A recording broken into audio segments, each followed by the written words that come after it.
How's it going, everybody? If you own a lake house here in Michigan or are potentially looking at purchasing one, then this video is for you. You might be wondering if you need special insurance for your lake house. So in today's video, I want to go over how the insurance for a lake house is going to be very similar and operate just about the same as the insurance on a standard homeowner's policy, but then also go over some of the nuances that you should be aware of.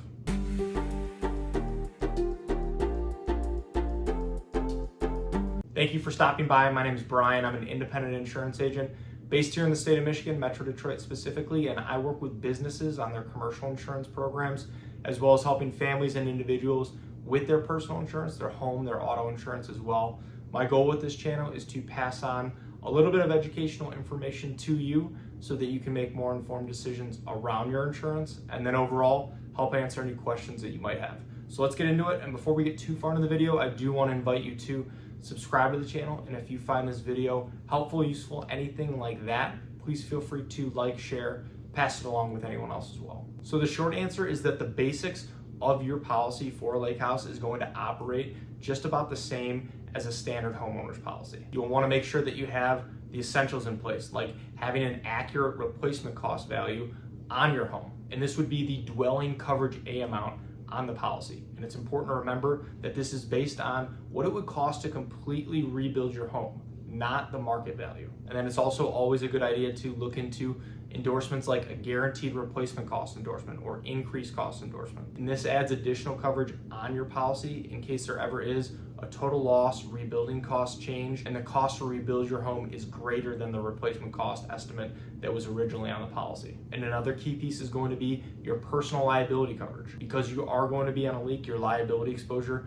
may be a little bit higher than with a standard home. So it is important to make sure that this coverage is maxed out at either $500,000 or $1 million. And again, this coverage protects you in case somebody gets hurt on your property and then there's a lawsuit that follows. And depending on your situation, it could be worth it to look at adding an umbrella liability policy for additional liability coverage to sit over your home policy and auto policy in case those limits ever do get exhausted in a claim situation. For the amount of coverage it provides and its cost, it's almost always worth looking into. Now, one key difference to be aware of is how the insurance company classifies your home. If this lake house is not going to be your primary residence, it is important that it is marked as either a secondary home or seasonal home. This distinction can impact how the insurance company underwrites your policy, and you don't want to risk a potential issue with a claim situation just because your home was labeled and classified incorrectly. Then just like a regular homeowner's policy, depending on the home itself, its location, things like that, there are potential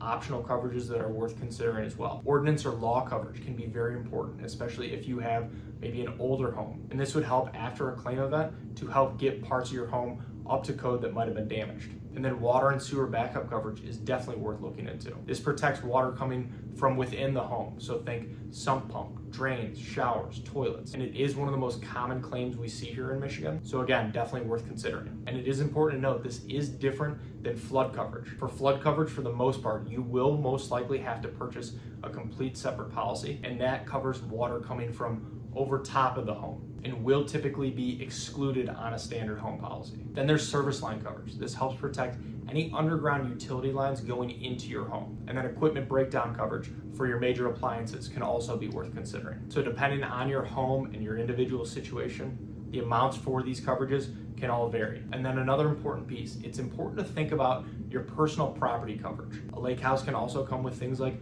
boats and jet skis, and these do need their own specific watercraft policies. The coverage for these items, both the physical damage coverage and the liability coverage, will not typically be included on a standard home policy. So it's important that you do have coverage in place for those items as well. So overall, a home policy for a lake house won't be all that different from a standard homeowner's policy, but again, there are obviously some nuances that you should be aware of. So thank you for watching, and if you are looking for help with your home insurance, auto insurance, or just insurance in general, I would love the opportunity to work with you and see if our team can help. There are a lot of ways to get a hold of me, and they should all be in the description below. Please feel free to text, call, email, fill out a contact form, whatever's easiest. And if you have any other questions about insurance, please feel free to either reach out directly or leave them in the comments below. I would love to help answer those as well. So thank you again.